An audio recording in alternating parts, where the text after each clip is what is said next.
दर्शक बंधु आमे एथि पूर्व आपण अनेक संवाद जणाइचु और जो संवाद रे अति साधारण कथा आमे कहि आसीचु ताला परिस्थिति देखि एबे प्रत्येक देश निजर विदेश नीति को बदलाउचंती। बदलैबार कारण यह संप्रति कोरोना काल रे सेमानंकर जे भली भाबरे अर्थनैतिक अभिवृद्धि रे ब्रेक लागिची। प्रतिरक्षा विभाग रे सेमानंकर वर्तमान परिस्थिति बदलुची। विभिन्न प्रकार आतंकवादी गोष्ठी एबे जेमिति किछि देश को ग्रासी चलीचंती आदि इत्यादि अनेक घटना वर्तमान विभिन्न देश को बाध्य करुची सेमानंकर विदेश नीति बदलैबा पई। यारि भितरे घटी जाइछि अमेरिका निर्वाचन परे परे डोनाल्ड ट्रंप जदिओ निर्धारित भावरे दायित्व समर्पित करिनाहंती जो बाइडेन को, किंतु बाइडेन को दृष्टिकोण निर्वाचन पूर्व तांकर किछि बयान एवं निर्वाचन सरिला परे तांकर किछि साक्षात्कार एबे विभिन्न देश प्रति जो बाइडेन दृष्टिभंगी केमिति रही ताहाकू अनुशीलन करा जाय। एही हिसाब रे ट्रंप का समय रे जो माने ट्रंप कर मित्र राष्ट्र थिले, ट्रंप कर जो माने विरोध करुथिले जो राष्ट्र माने सेमानंकर भी विदेश नीति बदलिया को लागी। प्रत्येक देश बरंग अपेक्षा करिसंती कि जो बाइडेन आसिला परे कोन रहिबो रणनीति। किंतु ए भितरे चीन एवं भारत रो जो विवाद बा जो तिक्तता एक अंतरराष्ट्रीय स्तर रे विचार एवं विमर्शर कथा रही ए दिगरे स्वाभाविक भाव में संपृक्ति रही अमेरिकार, नाटो देशर, रशियार एवं पाकिस्तान। एते सब भितरे चीन एवं भारतर संपर्क जो भली भाव में गति करुची याकू नहीं मध्य एक स्वतंत्र रणनीति तैयारी करिची अमेरिका।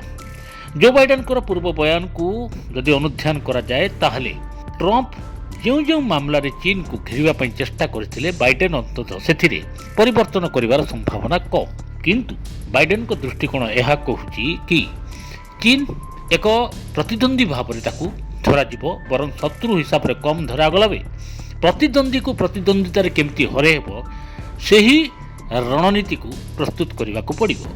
एवं एथिपई एशिया रे भारत एक सहयोगी राष्ट्र भाव में अमेरिका वर्तमान मानि नहीं चली कि भारत अमेरिका उभय संपर्कित। यही द्विपाक्षिक संपर्क ही रशियार केतक विदेश मंत्री बयान को यदि तर्जमा करा जाए ताहले अमेरिका एवं भारतर द्विपाक्षिक संपर्क ही रशिया नजर रे ठीक रे जाउ नाही। एबे प्रश्न उठुची दुईटी शक्तिशाली देश रशिया एवं अमेरिका। ट्रंप चाहिए कौनसी ना कौनसी बाटरे रशिया सह सुसंपर्क स्थापन हेउ। बाइडेन किंतु से भली करिबि कि नाही ताहा मध्य रशिया निजस्व दृष्टिकोण संध्यान होई पड़िछि। एमिति भी रशिया उपरे अमेरिका अनेक प्रकार प्रतिबंधक बा सैंक्शन लगैछि, किंतु ता सत्वे भी जो बाइडेन रशिया उपरे तांकर आभिमुख्य कोन रहिबो एथि नहीं रशियार एक स्वतंत्र कूटनीति मध्य कार्य करुथबा जଣା पड़िछि। किंतु संप्रति जो बड़ खबर सामना को आसीछि ताहा हला फेब्रुआरी 5, 2021 रे रशिया एवं अमेरिका मध्य जो राजीनामा होइतिला ताहार समापन घटिबो। एही राजीनामा अनुसार उभय देश निज निजर प्रतिरक्षा शक्ति को निज नियंत्रण रे रखिबे। फेब्रुआरी 5 रे एही राजीनामा यदि समापन हो जाउची ताहले एहा पुनर्बार चुक्ति स्वाक्षरित हेबो ना नाही यारी ऊपर ही निर्भर करुची अमेरिका एवं रशियार दुई महाशक्तिंकर संपर्क। किंतु बाइडेन जहाँ दृष्टिभंगी कहूची से यही राजीनामा को आहुरी बढ़ाइबा पई आग्रही। एथि पूर्व डोनाल्ड ट्रंप मध्य यही राजीनामा को रशिया एवं अमेरिका उभय बढ़ाइबे बोली संकेत देइथा बेले केतक शर्त रखिथिले रशिया सामने। ता मध्यरु निजर प्रतिरक्षा देखरेख बा आकाश सीमा र मंजूरी। ए हिसाब रे प्रत्येक देश जो माने राजीनामा रे रहिबे प्रत्येक देशर उपरे निजर उड़ाजहाज उड़ाई पारिबे एवं प्रतिरक्षा ठिकाना गुड़ी को देखि पारिबे। किंतु रशिया एभली एक प्रस्ताव पई राजी नथिला। किंतु एही शर्त न रखी बाइडेन फेब्रुआरी 5 परे पुनर्बार प्रतिरक्षा नियंत्रण रो जो राजीनामा यह को कायम रखियो बोली जଣା पड़ी। सेपटरे S-400 नहीं मध्य रशियार जो भय ताकू मध्य अमेरिका दूर करछि। एहरा एक नदीर हला जे S-400 तुर्की नेला परे अमेरिका एथिरे प्रतिबंधक लगाइथिला। किंतु अमेरिका कहवा कथा हला जे भारत एवं अमेरिका भी द्विपाक्षिक संपर्क बढ़ुची, अर्थात अमेरिका भारत अलाइड कंट्री परस्पर सह संपर्कित देश। अमेरिका कहवा अनुसार ଭାରତ ସେଇଥିପାଇଁ S-400 ଆଣୁନାହିଁ ଯେଉଁଥିପାଇଁ ତୁର୍କୀ ନେଇଥିଲା। ଅର୍ଥାତ୍ ନିଜର ଦେଶର ସ୍ୱୟଂ ପ୍ରଭୁତା ସୁରକ୍ଷା ପାଇଁ ଭାରତ ରଷିଆରୁ S-400ର ଡିଲ୍ କରିଥିଲା।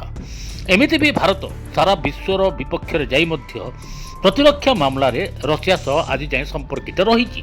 କିନ୍ତୁ S-400 ନେଇ ରଷିଆର ଯେଉଁ ଚିନ୍ତା ଥିଲା କି ଆମେରିକା ଭାରତ ଉପରେ ବି ସାଙ୍କସନ୍ ଲଗାଇପାରେ, ଏହାକୁ ଦୂରୀଭୂତ କରିଛି ଆମେରିକା। ତେଣୁ ସବୁ ଦୃଷ୍ଟିରୁ ଆମେରିକା ଏବଂ ଭାରତ ଯେଉଁଭଳି ଭାବରେ ତିନୋଟି ରାଜିନାମାରେ ସ୍ୱାକ୍ଷର କରିଛନ୍ତି, ବେକା, ଲେମୁଆ, କୋଙ୍କାସ।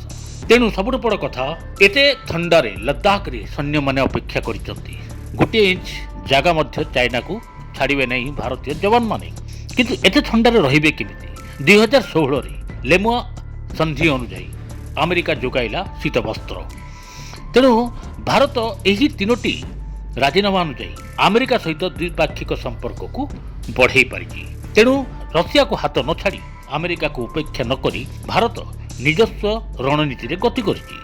ଏହି ହିସାବରେ ବର୍ତ୍ତମାନ ରଷିଆ ଅତ୍ୟନ୍ତ ଚିନ୍ତା ନ ହେବା କଥା ବା ନିଜର ବୟାନକୁ ପୁନର୍ବାର ଫେରାଇ ନେବା କଥା ଯେ ଭାରତ ପାଶ୍ଚାତ୍ୟ ଦେଶର କେବେ ହେଲେ ମୋହରା ହୋଇନାହିଁ, ବରଂ ବଦଳୁଥିବା ପରିସ୍ଥିତି ପାଇଁ ବିଭିନ୍ନ ଦେଶ ସହ ଦ୍ୱିପାକ୍ଷିକ ସମ୍ପର୍କକୁ ଯୋଡ଼ିବା ପାଇଁ ଭାରତର ଏକ ସୁଚିନ୍ତିତ ରଣନୀତି କାମ କରୁଛି। DTV ଓଡ଼ିଆ ଦେଖିବା ପାଇଁ ସବସ୍କ୍ରାଇବ୍ କରନ୍ତୁ ଏବଂ ବେଲ୍ ଆଇକନ୍କୁ ମଧ୍ୟ ଦବାଇ ଦିଅନ୍ତୁ।